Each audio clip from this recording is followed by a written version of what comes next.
बिस्मिल्लाहिर्रहमानिर्रहीम। ज़फ़र इकबाल उर्दू एकेडमी अफ़साना नंबर 8। आज का अफ़साना है ज़ेवर का डिब्बा। ज़ेवर का डिब्बा अफ़साना है प्रेमचंद का। किरदार हैं इसके प्रकाश ठाकर साहिब, ठकराइन जिनका नाम इमा देवी है, परिंदर चंपा। चंपा प्रकाश की बीवी है।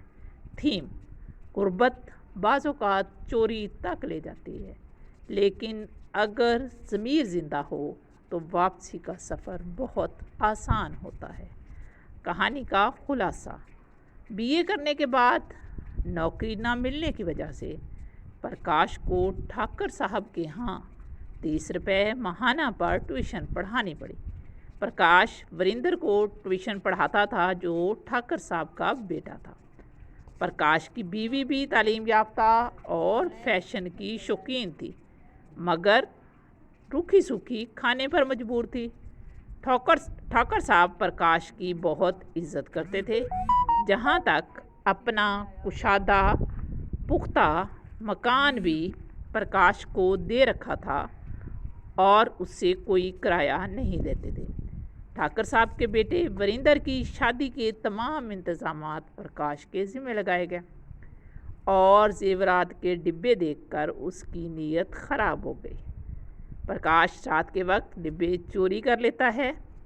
चोरी के शक के ख़तरे पर ठाकर साहब का मकान भी छोड़ देता है, मगर ठाकर साहब वैसे ही उसका ख्याल रखते हैं। प्रकाश का ज़मीर उसे मलामत करता रहता है।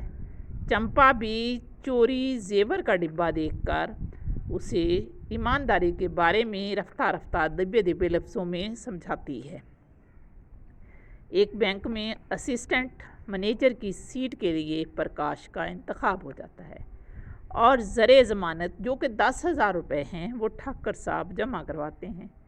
उनके इन एहसानों की वजह से प्रकाश शर्मिंदा हो जाता है और एक रात ज़ेवर का डिब्बा वापस रख आता है और ज़मीर के बोझ से आज़ाद होने के अलावा चंपा की मोहब्बत भी दोबारा पा लेता है।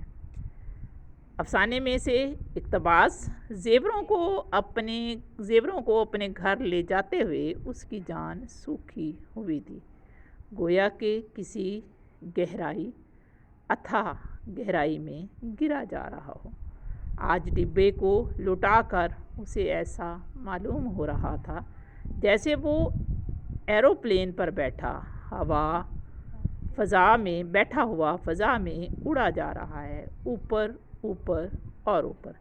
आम इंसान भी जब ज़मीर की कैद से आज़ाद हो जाए तो उसे भी यही लगता है कि जैसे वो किसी जहाज़ में बैठा हुआ फ़ज़ाओं की बुलंदियों में ऊपर और ऊपर जा रहा है।